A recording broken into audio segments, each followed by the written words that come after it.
and shine. Pour yourself a cup of coffee and tune in to Good Morning Aurora. News, weather, and really cool interviews. Monday through Friday from 8 to 9 a.m.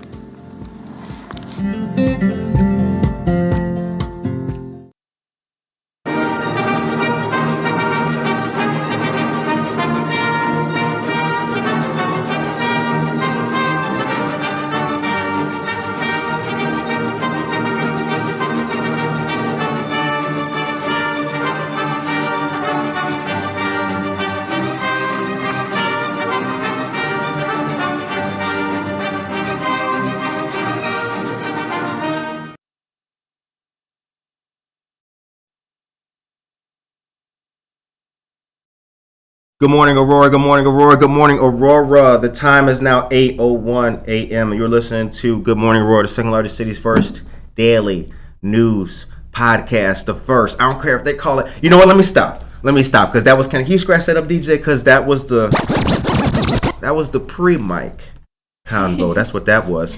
But we have a special guest today. We have a person who was on the Social Justice Committee meeting online just a day or two ago.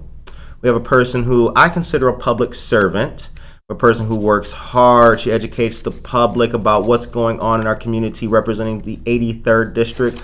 And that trail of superlatives, that's not the word of the day, but the word of the day is coming up. That trail of superlatives can lead to only one person, and that is my friend and yours, Hailey Edwards of Rep Hernandez's office. How are you doing? I'm doing good today. I'm doing quite well. So we've got some news for you guys today. We've got grant stuff, trunk or treat. Monica's gonna give us some headlines and all that. We got 2 trunk or treats, but we're also gonna chat it up with you and let you tell us and the listeners how things are out there. So to start off with, I said your name, but let us know a little bit about you and who you are. Okay, so my name is Hailey. I am the Chief of Staff for State Rep Barbara Hernandez here in Aurora, the 83rd District. I have been working with her for the last 2 years. I started off as an intern, and that's actually where I met my good friend Curtis here. That's right. So I interned with her while I was getting my master's degree, just to see if I would like doing government work, and I loved it, and I never left. I love being in the public service role a lot. Yep. And one of the things that I'll say after, working 8 feet away from you for some time is that you know your stuff, you learned, you got, you have solidified and really made your presence known as a chief of staff. And I know you do a lot. You work a lot. I've seen the long hours. I'm leaving, you're still there. Like I said, the virtual online meeting, I know that background. You're in your office, it's like 7 p.m. Yes. So what is is it helping people, or, what is the full thing about it that you like? Yeah, for me, it's definitely helping people. I've always felt like that was kind of my personal mission, is I just always knew I want to help people and I want to make a big difference. So I felt like throughout my time, I was just kind of navigating how I wanted to do that. And for a while, when I was in high school, I had mental health struggles, and a psychologist really changed my life. And so at first, that's how I thought I wanted to help people. I was like, I want to be a psychologist and do what this person did for me. So I went on to get my bachelor's in psychology, but by the end of graduating from that, I kind of realized I don't think I have the capacity to take on people's problems like I thought and help them. So I kind of saw myself doing more like nonprofit management. So throughout my time in college, I spent every spring break on a different volunteer trip with a different nonprofit to just give back to the community. And that's when I really found like my sense of community and just how important it is to be connected with people who have the same values as you and who want to get to the same end goal, which is just to help other people. Right. So I ended up getting my master's degree in public administration with the intention to go into nonprofit management, because I also felt like if I can help fulfill these needs in a community, then maybe people won't even have mental health issues to begin with. So I also kind of saw it as a little bit of a larger scale way to help people. And then I started studying public administration and learned about public policy and government. And I learned that the only reason nonprofits even exist is to fill the gaps between the public sector and the private sector, and those people who fall through the cracks and don't get services and don't have access to what they need. So then I thought, okay, well, maybe I should get into the policy side of things and fix some of this stuff, and then maybe there won't even need to be a need for nonprofits in the first place. So that's kind of where I started kind of dabbling in government. I honestly knew nothing about politics. I thought I would like never vote in my life because I was like, this stuff just goes way over my head. And how the tables have turned, right? Yes. And so I was telling my professor, we had to do an internship, and I was like, I don't know if I should do an internship with a nonprofit because I know I like that, or if maybe I should go out of my comfort zone and try government. And he was like, I think you should go out of your comfort zone. And he actually referred me to Representative Hernandez's office because she was going to school for the same thing I was at Aurora University. So he was like, you should reach out to Barbara Hernandez. She might have some good leads of like internship opportunities. So I emailed her office and got back like a description to intern with her office, which I was not expecting. So I was like, oh my gosh. You were thinking just in other places to intern. Yes, exactly. So I was like, oh my gosh, this is so crazy. And then it all happened really fast from there. I applied within like a week. I had an interview and got accepted. And I was so eager to start that I was like, okay, I'll start in like 4 days. So I took the weekend and then started that next week. And then from there, I pretty much never left. I feel like I really found my place of like how I feel like I can help people. My issue was always trying to narrow down what area of people I wanted to help. Even when I was set on nonprofit management, people would be like, what type of nonprofit? Do you want to help with like human trafficking or animals, or like what is it that you want to fix? And I was so overwhelmed trying to choose because I want to help everything. Like I can't choose one area because there's so much that needs help. Yes, exactly. So I feel like this job is perfect for me because you do get to help with every single area. People call us for unemployment help, for rental assistance, all types of things, like food stamps. We often have to refer them to like Congressman Foster's office or like the different, levels of government, but it's still just me knowing where to tell people to go and how to get them help is just so important to me because I feel like I had a lot of problem navigating stuff throughout my life. So my goal is to just like be the resource for other people so other people don't have the same struggles and hardships trying to navigate.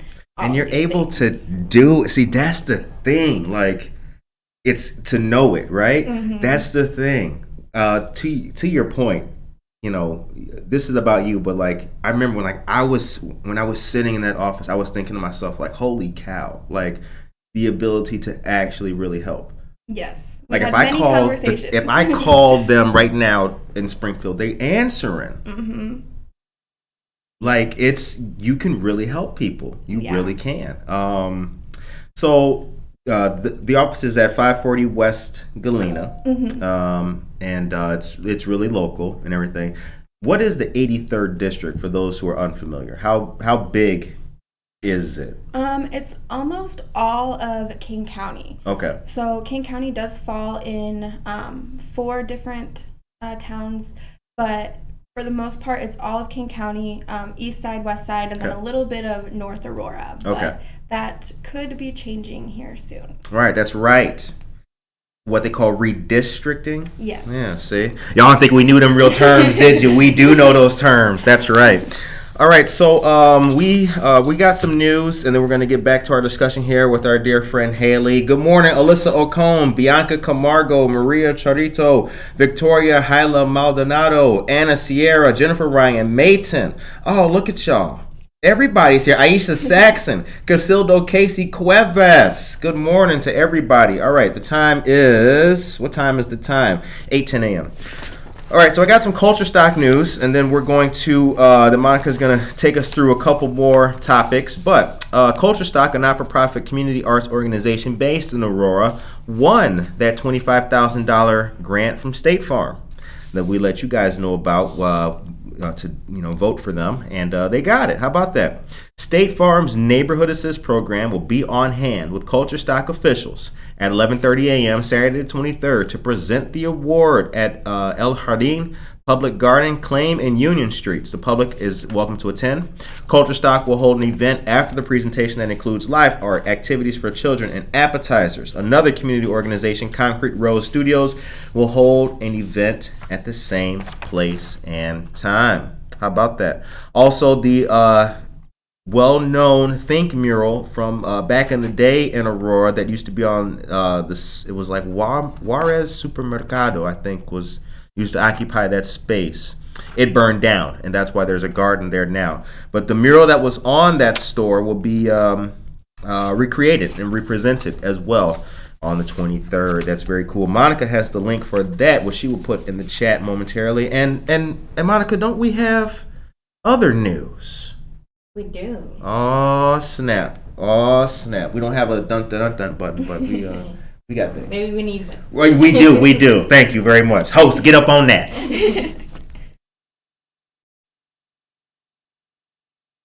This Wednesday, wine and books at McCarty Mills from 5 to 7. Today is Thursday, so that happened yesterday. It's all good. Mix it up for you, though. See. All right. It would good. I saw pictures. Awesome. Get ready for Trunk or Treat. Our Friends of Wesley United Methodist Church are holding this great celebration on Sunday, October 24th from 12:30 to 2:30 p.m. This will take place in the church parking lot at 14 North May Street. Volunteers will decorate vehicle trunks to dispense treats and trinkets. A prize will be awarded to the best decorated trunk. Save the date and come out for some fun. Saturday, October 30th, from 4 p.m. to 8 p.m., there will be a great and spooky Halloween party taking place at McCarty Mills, 140 South River Street. Food by Chef Alton, cupcakes by Anna's Custom Treats, best costume contest, and a book launch by our friends Victoria Hailey Maldonado and Dizelasi. Dizelasi, that's what's up. Come on out and support our local friends.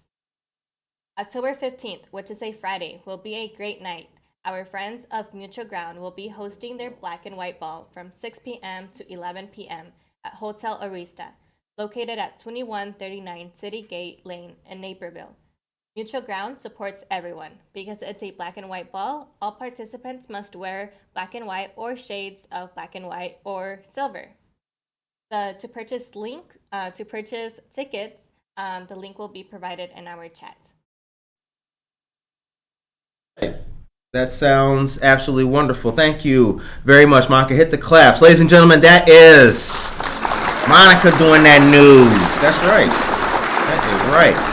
Okay, so what has been happening that you can detail for us downstate in activities? Anything that Rep. Hernandez has been doing and pushing out there for the people that folks in Aurora should know about?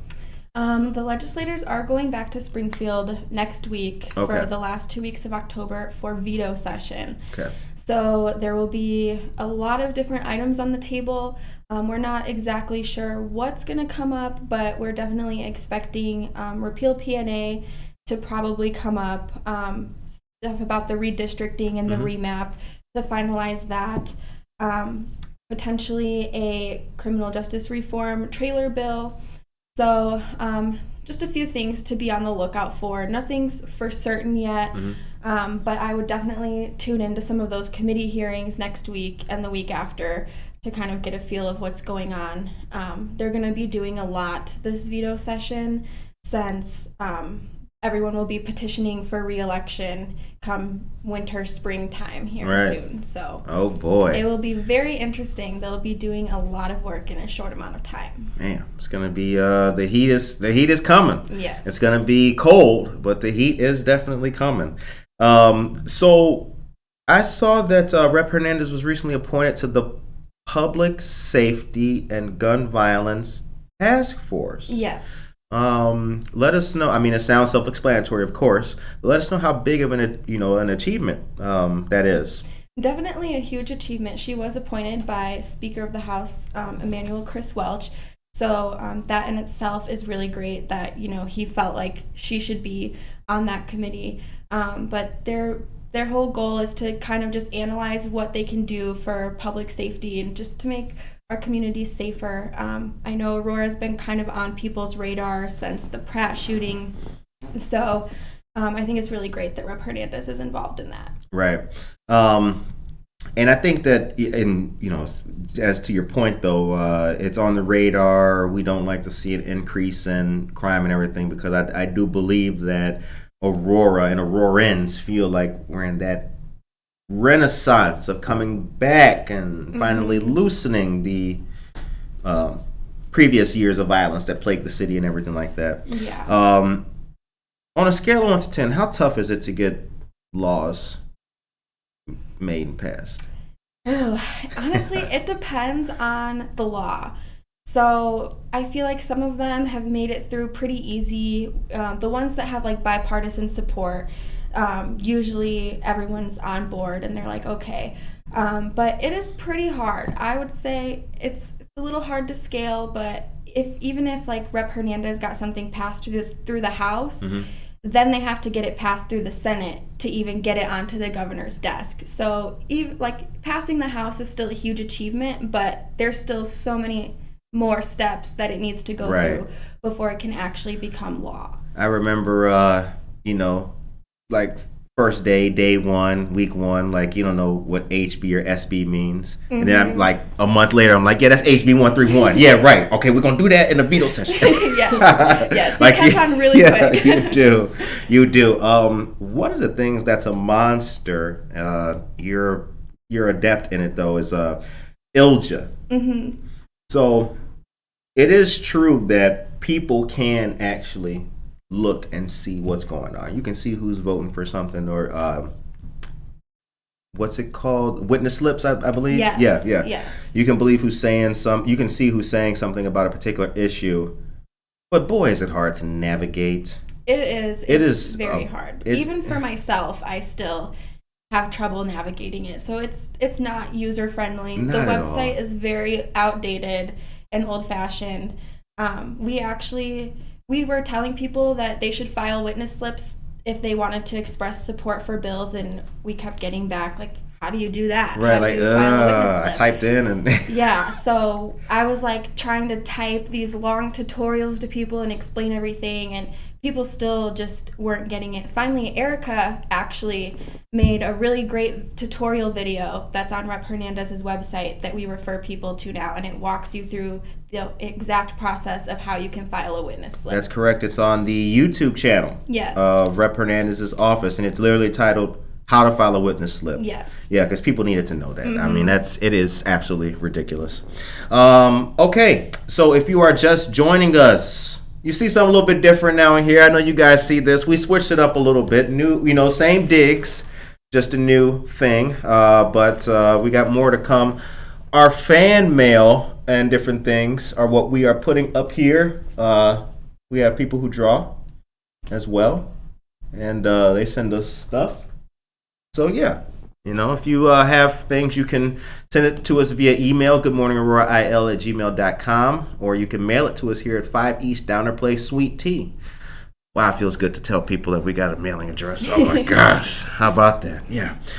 Okay, so we got a little bit of news to talk about as well.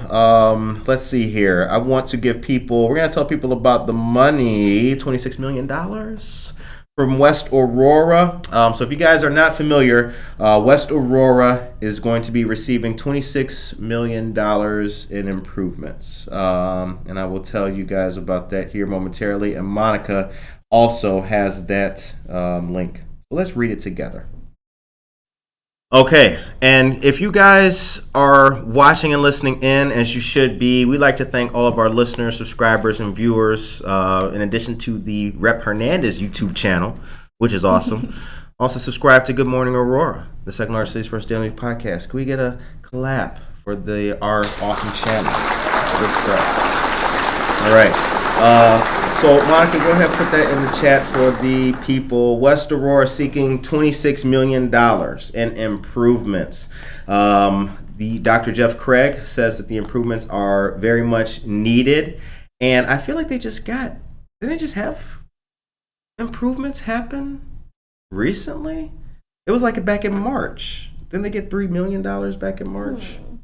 Not that I know of, but I could be wrong. Okay. Because this is the first time I'm hearing about the $26 million. There's a lot of information. There's a lot of monies that have been passed around through it's the CARES Act, right? Mm-hmm. Is that the CARES Act, which is part of the American Rescue Plan? Mm-hmm. That's how it works.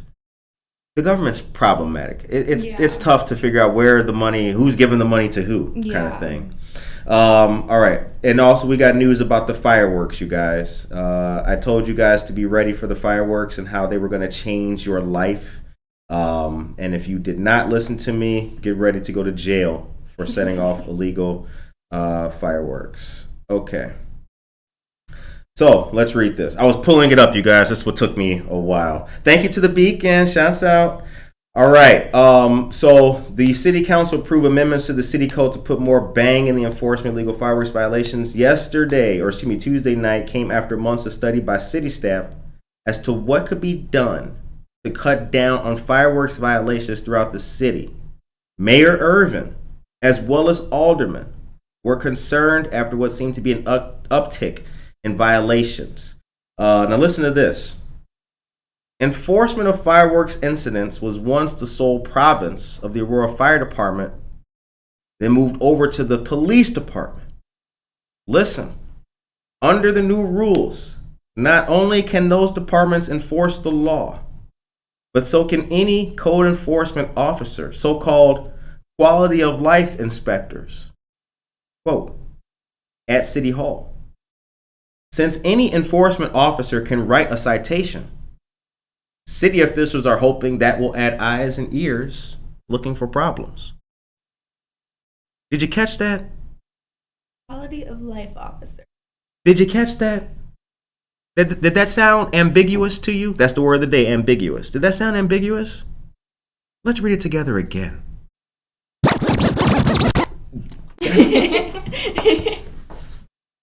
Under the new rules, not only can those departments enforce the law, but so can any code enforcement officer, so-called quality of life inspector at City Hall. So that's the police department, the fire department, and quality of life inspector.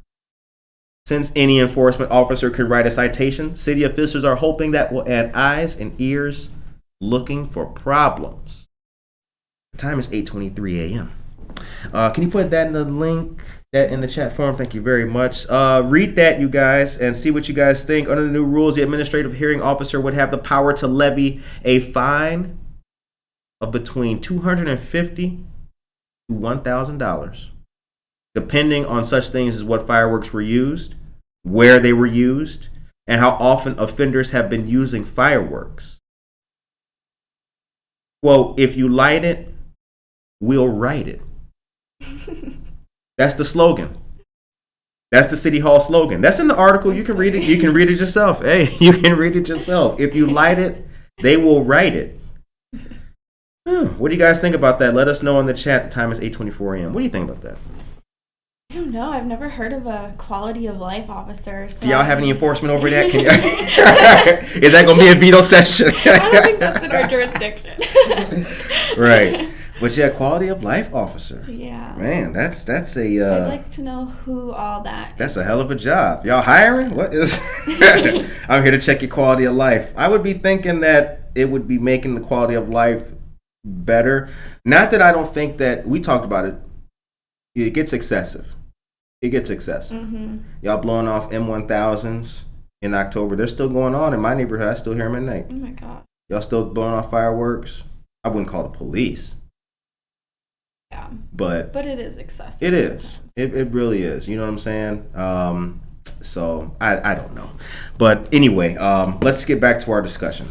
So when you do the social justice meetings, how do you guys source who's going to be the next speaker? The last one was the Shriver Poverty Law Center. Mm-hmm. The one before that was Cabrini Green Legal Aid. Fascinating discussions, by the way. Yes. How does that work? Do you guys meet them? Do they send you information or requests? Yeah, that's a great question. So when I started this role like a year ago now, I pretty much just had to like think of either a topic or somebody that I felt like would have a lot of insight on social justice issues. So for the first few months, I kind of just had to like randomly pick people or groups. Jamie Mosser actually was one of my first picks because she had just won King County State's Attorney at the time.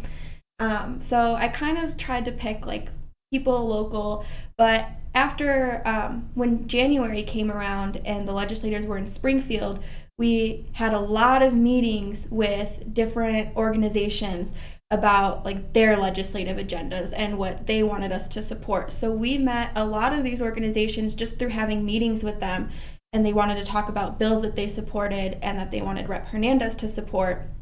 And then from there, we would extend the offer like, hey, you know, we have like our monthly social justice meetings. I think this would be great to bring to our group. Would you be interested? So from there, we just kind of started forming a list. So all year, I've just had this like huge long list of everybody who wants to participate. And each month, I just go to the next person on the list and just say, hey, you know, it's your turn.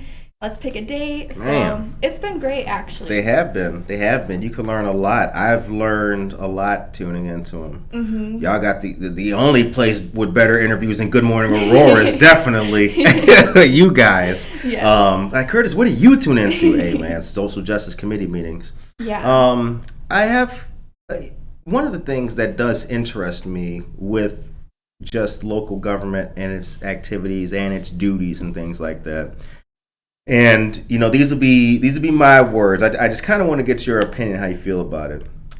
Isn't it almost paradoxical that the power to make change, right? Power to actually get it from bad to good is there. It's in the people's hands. Mm-hmm. But it is so convoluted. Yeah.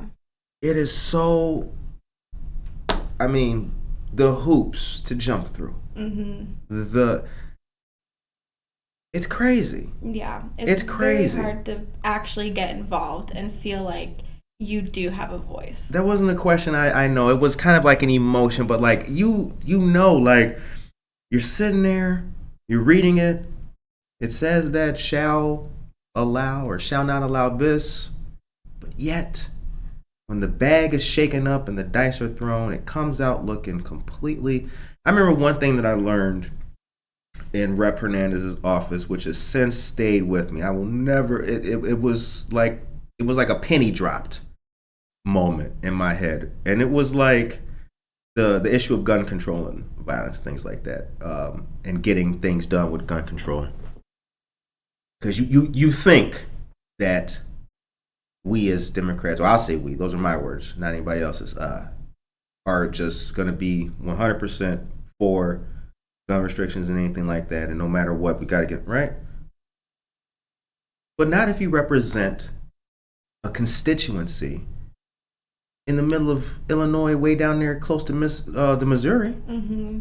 where hunting and various things. I mean, who doesn't want to go skeet shooting? Mm-hmm. So you could not, because you wouldn't be representing your constituency. And Yeah. and it really highlights the beauty of the whole situation. And you know, and again, these are my words. It highlights the beauty of the situation. It also highlights the need to forge bonds with people and learn, and that's how it works. Mm-hmm. Things can happen with the stroke of a pen, but they happen a lot better if everybody's writing. You know what I'm saying? Yes. So what's it like for you building hold on, no, not me. Hold on, I got that word. Consensus. What's it like building consensus with people who are on the opposite side of the thought process? It's very challenging and very hard. We actually did have someone call about like gun control recently and the Pratt shooting, we had sent out like a legislative updates flyer to everyone's houses to just let them know of a few initiatives that the representative helped pass. And one of them was like gun safety measures. And it talked about the Pratt shooting on there and like the reason we needed it. And we did get some pretty negative feedback calls to the office just about that in general. And people ask very challenging questions that I often feel like I don't know how to answer because I don't want to speak for the representative. Sure. So a lot of the times I just say like, okay, I'll pass this along, and I try not to really say much because I don't want to like either trigger them more or give them the wrong impression that whatever I say is like exactly what the representative feels. Right. So it's really hard because I feel like there's almost a disconnect sometimes where like I'm by no means an expert on anything that people call about, and I have to go on the ILGA website just like everyone else and like read and like research myself and just like, you know, interpret that. And so that's what I always tell people too is, you know, I don't have any more information really than you do.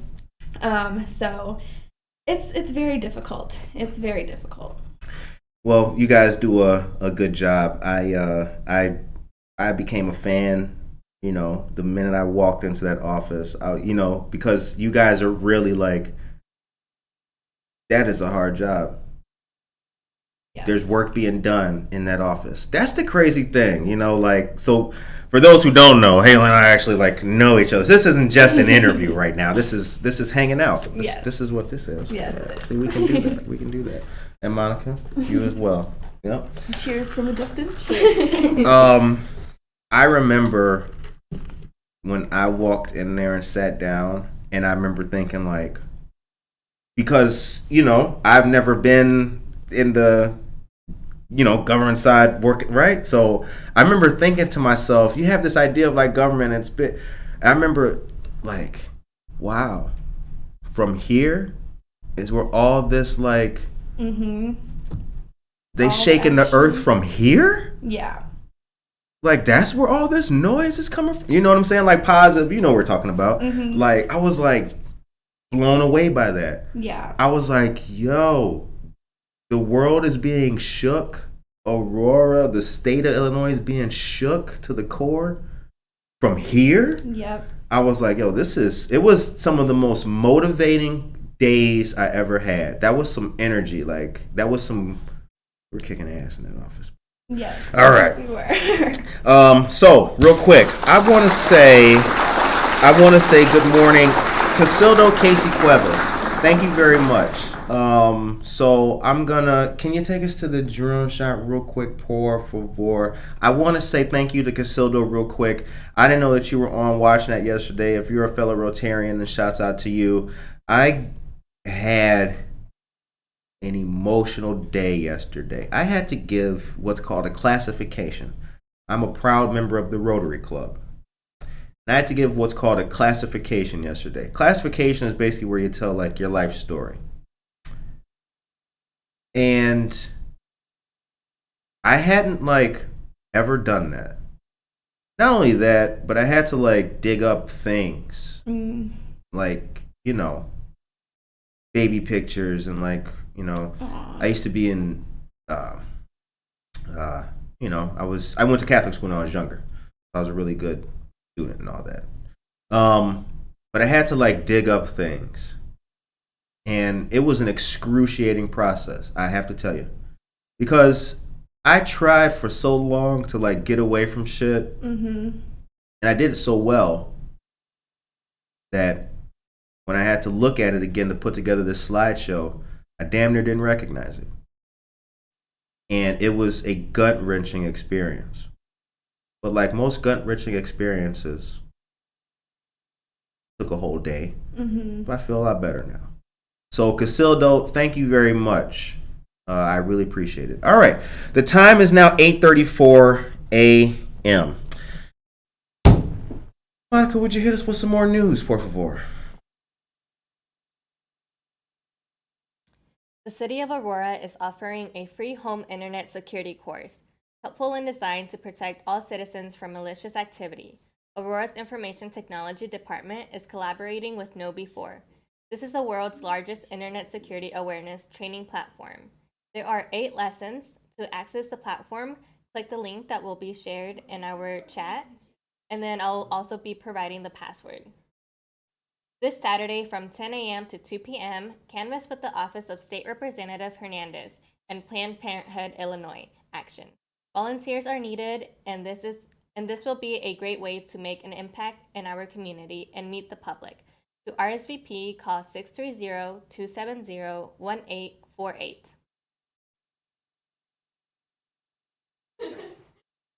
Fall Festival is happening Saturday, October 23rd from 11 a.m. to 2 p.m.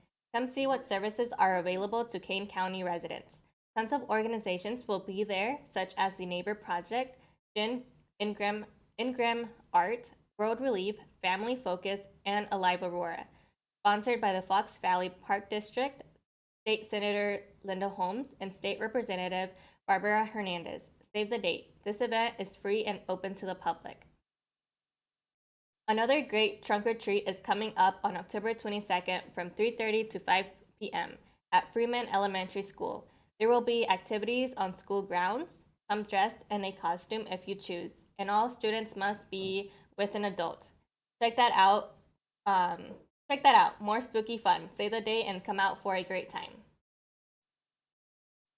All right. And actually, I found that news. I'm sorry, you guys. You know how it is sometimes when you're like on your phone and a text comes through or something, you accidentally hit it, and then it takes you away from what you were doing. So I got that news I was going to give you about the school board. Excuse me, I didn't give you the details the first time. The details. $26 million in proposed infrastructure and building projects, including the construction of a maintenance and storage facility, as well as work at a number of schools and the stadium at West Aurora High School. The projects are being examined for between summer 2022 and summer 2024, and that's according to school board documents. So, the stadium work proposed will cost about $1.3 million and include improvements to the track, concessions, and fencing at the site, as well as an upgrade to the turf there. $1.3 million for concessions? I better not see no nachos with the cream. No, I better not see no popcorn. $1.3 million? Come on, man. I want to see arroz con gandulas out there. Y'all better. I want it looking good out there. I want real food. Yes. No, I'm just playing. The proposed maintenance and storage facility would be off Deer Path Road south of Herget Middle School and cost about $4.3 million. All right, and Monica put the link to that in the chat for you guys already. The time's 8:38 a.m. Okay, so next we got a new Speaker of the House, Emmanuel Chris Welch. Mm-hmm. He's doing a great job. Yes. What do you think? Yeah, I think he's doing a lot of great things. I didn't really get to see much under Mike Madigan, I feel like, because that's still when I was kind of like easing my way in and trying to learn things. But I've also noticed a huge difference just like from their ages. The new speaker actually has like a social media presence, and right. He posts on like Instagram and LinkedIn and Facebook, and he's constantly keeping the people updated on what he's doing. They actually just had a job fair at the state capitol. I saw that. Which I thought was just like an amazing opportunity, because that's what you're supposed to be, right? Yes, you're supposed to like reach out to the community and give everyone a chance to participate in their democracy. So from what I've seen so far, I think he's doing a lot of great work. Right. What you mentioned too, though, as well about presence, that is very important. Mm-hmm. Having a presence is very important. And social media, we're in a different age now. Yeah. It's all different. Everything is completely different. One of the problems with government is that it doesn't look representative. Yes. And it's always in the dark and everything like that, which is kind of sad because it definitely should not.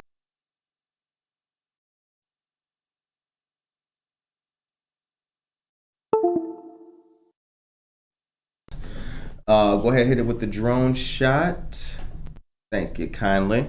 All right. Thank you very much. Thank you very much. All right. Monica's going to get her learn on, ladies and gentlemen. We appreciate you so much.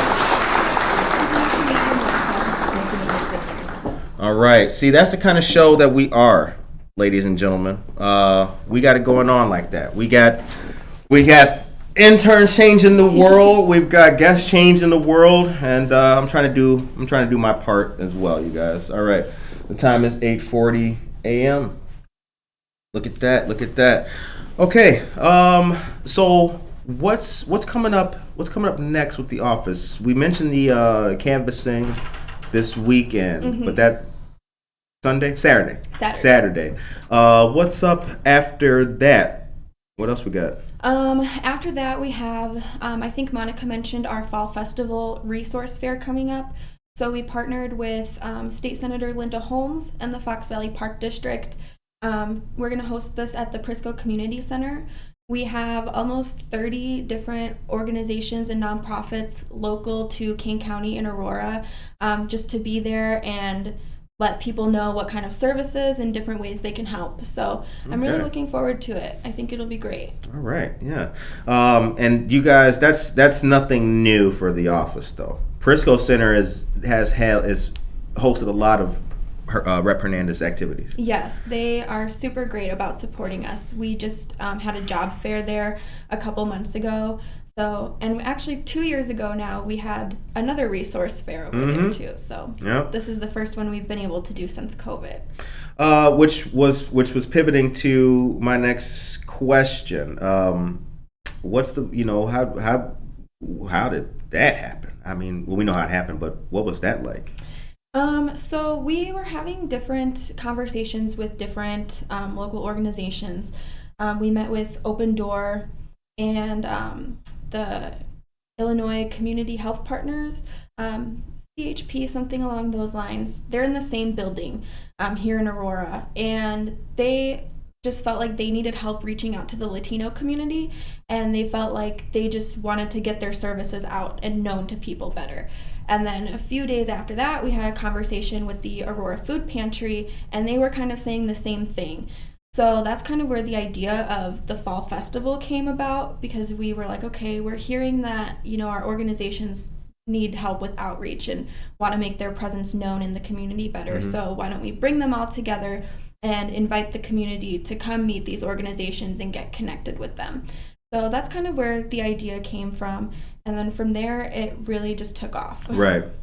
What's Springfield like? It is a lot of fun. It's very exciting.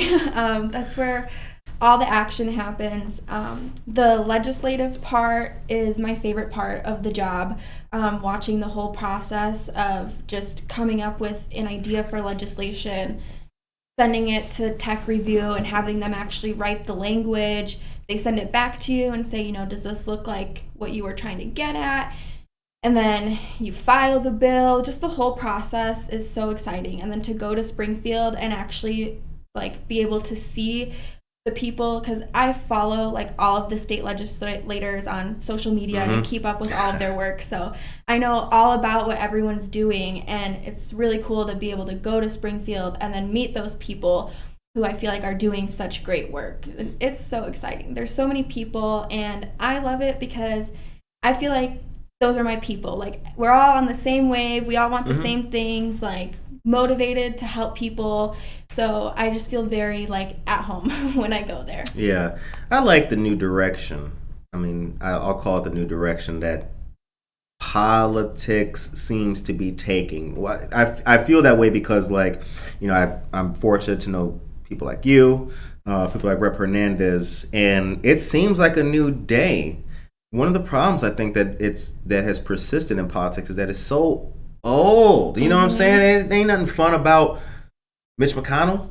Who wants to hang out with that guy? But you see people who look like you. Yes, that's one thing I'm noticing too.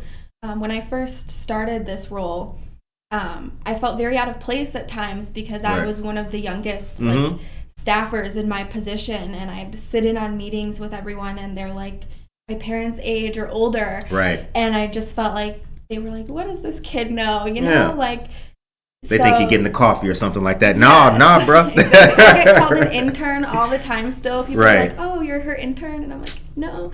You read the card, you see chief of staff, you can read, yeah. Yes, but I have been noticing that a lot of younger people are starting to come in and move into staff roles and stuff like that. So it's very exciting to see. Right, nice. All right, you guys, the time is 8:45 a.m. We're having a great discussion now. Dun, dun, dun, dun. I'm going to be the guy giving you the news. So, get ready. All right, here we go. I got some things to tell you about. All right, and I know that you guys hear that, see? Old school with the news. If you want to get your learn on with your family and kids, and look no further than a constituent museum card. How about that? That's presented by the Office of State Representative Barbara Hernandez, and it's free through October and will get you exclusive access to the Art Institute of Chicago and the Lincoln Park Zoo. The card can be used for groups of up to 4 people. For more information, give their office a call, 620-270-1848. Let them know you heard about it on Good Morning Aurora. Now, also, I got something else to tell you about dancing. You guys know the Thriller dance, Michael Jackson Thriller? Cause this is Thriller. Where you're the zombie. Culture Stock and Simply Destiny are hosting Learn the Thriller Dance. Ooh. That's going to be October 20th or the 27th, 2 dates, from 6 to 8 p.m. Free workshop recommended for ages 10 and up. Adults are welcome. The full dance will be taught on each date. Attend just one or both dates if you want more practice. Simply Destiny is located at 122 West Downer Place. Now, let me tell you something about Simply Destiny. They're friends of ours. Shout out to Martin Luna and Denise Ellsbury. Liza Oliva, who I understand is also a member of the board or with the organization. I've never met her, but I do like to shout her out as well. Great stuff they got going on. Also, critical race theory, what it is and what it isn't. Informational panel discussion Wednesday, October 27th at 6:30 p.m. You can join in on Facebook Live. This was sent to me, so I will post this. It's a flyer. This is presented in partnership with the AAUW. Dr. Vincent Gaddis, who we've interviewed last year, who's a friend of my mom and a professor at Benedictine University, is going to be there speaking. Alderman Sherman Jenkins will be the moderator, and Dr. Jessica Haybach will be a panelist. Wonderful stuff. Also, this weekend on the 16th, something else new. Oh, wait, you know what? Before I get there, this qualifies. And you know what time it is, y'all. This is breaking news. You gotta get that sound effect for it and get, real MSNBC about it. Dora Sanchez Soto is here, ladies and gentlemen. Good morning to you, Dora. Shout out to McCarty Mills. Diversity in politics. That's word up. All right. Daughters of Destiny Entertainment presenting a free giveaway this Saturday. This is going to be at the Midwest Bank parking lot, 2 South Broadway, and it'll be from 1 to 3 p.m. Several organizations will be there. YWCA, APS Training Academy, VNA Healthcare, and the Neighbor Project are gonna be there. So swing on by. Once again, that's the Midwest Bank parking lot, 2 South Broadway, which is the intersection of Galena and Broadway, right around the corner in that parking lot. It's in between Neighbor Project and the bank, basically. And then the last thing I gotta tell you guys about, fire safety fundraiser, friends of ours, Strawberries Barbecue, the Aurora Regional Fire Museum, and Dave Coy on the music. Whoosh! Fire safety fundraiser is going to be this Friday, tomorrow, 5 to 8 p.m. at Brother Chimp Brewing in North Aurora. So if you are in North Aurora, shouts out to our listeners and fans, subscribers up there in North Aurora. We see you. Be out there. Be there or be square. The time is 8:49. Damn, where does the time go? I know, right? Where does the time go? All right, we are back. We are back. So we know what's coming up with Rep. Hernandez's office. What's on the horizon for Hailey? I'm not really sure. I'm kind of going through a transition period right now. I actually just moved into Rep. Hernandez's district, I was previously living in Montgomery in Keith Wheeler's district. Okay. I did listen to his interview too. It was Yeah, great. shouts out to Keith. Yes. Yes. Yeah. That's my man. That's my boy. Yes. We like Keith Wheeler. Shouts Yes, out. we do. We do. Yeah. So that's very exciting. I just got 2 little kittens. So I saw. That's Congratulations. been great. But other than that, I've just been really focused on work. I know we were talking earlier about me being the only staff member for Rep Hernandez. Right. So it occupies most of my mind, Right. my job, and just different ways to reach out to the community. Even like when I'm not trying to think about work, just different ideas will pop into my head. It is a passion for me to help people, so I feel like it really does take up like all of my time just thinking about like my role in the community and how I can just be a better resource and how our office in general can just help people more and reach out to people and make sure they know that we're here for them. What does Aurora need that it does not have? That's hard to say. I feel like we definitely need a better way to reach out to the Latino community. That seems to be the common thing is everyone seems to struggle getting the Latino community to show up and just informing them about things that are going on. So that's kind of been something that I've really been trying to hone in on in the office of how can we reach out to this population better. I'm not a Spanish speaker myself, so that can be a huge hindrance for me sometimes. But luckily we have a few great Spanish speaking interns right now, so I've been having them translate all of our event flyers now and all of our social media posts so that things aren't just in English like Right. they previously have been. We would translate stuff here and there, but I've tried to be more consistent now about having as much as we possibly can translated. Leslie still in there? She is not. She went back to school. She goes to the University of Springfield. Okay. So shout out to her. She was Yeah, shout out to great. Leslie. Yeah, she was cool. She was Yes. cool. We had some great interns in there. We did. Okay, so that's about Aurora. Let's use the remainder of time. 8:52. My goodness gracious. Dora says Aurora needs to include everyone and Spanish is a must. Yeah, it is. It Yes. is. You know, I think that we'll come back to the state thing in a second. You're right with the Latino community. I think a few communities. I remember when Barb did this. It was like a senior thing for cybersecurity. Mm-hmm. It was like a senior workshop to let them know about the dangers, because seniors unfortunately are falling victim, especially when COVID, to this online. Yeah. My goodness, seniors were getting bilked. There was a New York Times article, I think that was March, escapes me, millions, lots of money. Anyway, getting people to come out is a problem for a lot of different groups. Yeah. Social media is helping a little bit, but Yeah. I don't know what we can do collectively to. I know. It's also so hard with COVID too because Yeah. everyone is hesitant and apprehensive to go to in-person events. And then, people are just worried about exposing themselves. We tried to do like a senior advisory committee a few months ago and we had like 2 people show up. So it's been really hard to get turnout. Our virtual events have been going great. Like ever since we made the social justice meeting virtual, attendance has really taken off, but the in-person ones, it's been a struggle. Even the job fair, the turnout was not as Right. high as I expected. Right. I try very much to let it be known when you guys got things going on and get people out there, because it's the best. It's the best information that you're gonna get. Mm-hmm. It's the best information you're gonna get. I mean, Yeah. if the office of State Representative Hernandez is telling you that Michael Freerichs, the treasurer of the state of Illinois, is going to be at 1200 East Indian Trail between 5 and 7 p.m., that's not going to get any better for you. Yeah. You know what I'm saying? So that's it. That's going to be you and him in the same room, bada bing, bada boom. Mm-hmm. Here's a question I had, though, is about the state of Illinois. Mm-hmm. So the last question was, what does Aurora have? What does Aurora need that it does not have? State of Illinois, how does it look to you as a whole? Is it healthy? Is it not? How do you feel leadership is? I know we're here in the 83rd district. I'm asking you kind of a big question, but I think financially, definitely we've been in some trouble for a while.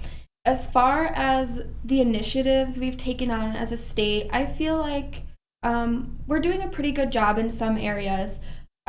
We actually heard from a lobbyist who has been working in DC for like cannabis legalization that they're kind of modeling the federal bills based off of Illinois, because apparently Illinois has some of the best written cannabis legislation compared to other states who have legalized it, which I had no idea. Yeah, so, you wouldn't think that. Yeah, so it's interesting to hear like, wow, we were an example for something. Right. And then same thing with like abortion issues and stuff right now, like with Texas and everything going on. Illinois is taking the opposite approach. We passed the Reproductive Health Care Act a few years ago to make sure that, you know, abortion was a right for people to have. And even now, legislators have taken it upon themselves. I think actually, I don't want to say a name because I can't remember who it was, but one of the representatives filed like a Texas Act, and it essentially was the opposite of what Texas was saying, where they would put a bounty on somebody who helped somebody get an abortion. Right. Illinois wants to put a bounty on anybody who like sexually assaults a woman and causes an unwanted pregnancy, or, you know, does anything to contribute to an unwanted pregnancy. So I really appreciate that we are taking such strong stances on that too. And then with the criminal justice reform too, I feel like we've been kind of, I don't want to say we're a leader in that, but we've been the first state to do a few different things related to criminal justice reform, and I really appreciate that the Black Caucus has been so focused on that too, and that the other legislators have, for the most part, taken them pretty seriously in wanting to get stuff passed. So overall, I feel like with the biggest things like I personally am interested in and care about, I think we're heading on the right track. Yeah, Illinois was the first state to make it illegal for police to lie to minors. In interrogations, yes. Now, if that sounds pretty bad to you, I hope it does. Yeah. Think about that. It's troubling that we had to legislate that. The time is now 8:57 a.m. Okay, so let us do this, because we're going to say hi to a few people. Now, we typically do this all throughout, but I haven't sat down with you and we haven't chopped it up in a long time. Because at one point in time, we used to chop it up every day. Yes. And by chop it up, we would be like chopping there, like, look at this. Yes. So I do want to say a good morning. And I want to also shout out a friend of the show, Bianca Camargo. She's got Coffee and Conversation coming up Saturday the 16th, and she will be at Society 57, Judge. Is that it? I think she'll be at Society 57. Let me give you the times. Once again, I have that. That is not paper news. That's a flyer that I have. Oh, yes, that's right. The 16th, 9 a.m. to 10 a.m., Society 57, 100 South River Street. Come and meet your first Latina Kane County Circuit Court judge. Awesome stuff. Good thing. Good. Glad to see that. Also, For the Love of Frida, that's the first Friday in November 5th. Solo art show, Josue Pais, Charlie's Creamery. Go there. Check that out. He's a friend of the show. Harry Beast Dog Parlor. Good stuff. And don't forget, last but not least, Sugar Skull City. Celebrate Day of the Dead in Aurora, October 15th, going into November 7th. Shout out to Marissa Amoni and downtown Aurora. Word up. All right. Did we forget anything before we wrap it up? I don't think so. I don't think we did either. Come on, we don't forget nothing. Yes, we stay ready. Yeah. All right. Well, I guess since we didn't forget anything, I'm just going to take it upon myself to tell you guys about the world's greatest networking event. Did y'all know about that? What's happening on November 7th, which is the first Sunday in November? Noticias y Mimosas Part 3. 24 North Broadway, Tavern on Broadway. Good Morning Aurora will be live interviewing Tracy Duran Okay. who is an author and Aurora historian. She will be detailing and showcasing various pieces of Aurora history to us. She will have some things to see. We'll have it set up in there. $4 mimosas. Ooh. Enough said. You right said there. November 7th? November 7th, yes. First Sunday, 24 North Broadway. Please come join us from 10 a.m. to 11 a.m. We will be talking to Tracy, showcasing things for you, and doing the local news topics like we always do. And from noon to 1 p.m. we'll be networking. So come on out and have a good time with us on Sunday. Thank you very much to all of our listeners, fans, subscribers, and everybody who's been down with Good Morning Aurora since the very beginning. And subscribe to the show on YouTube, Spotify, Patreon, all that good stuff. And I told y'all stay tuned, and y'all saw new stuff. I just told you stay tuned last week, and you're about to see something on Saturday. So stay tuned, because the second largest city's first daily news podcast has so much more to come. Take care of yourself and each other.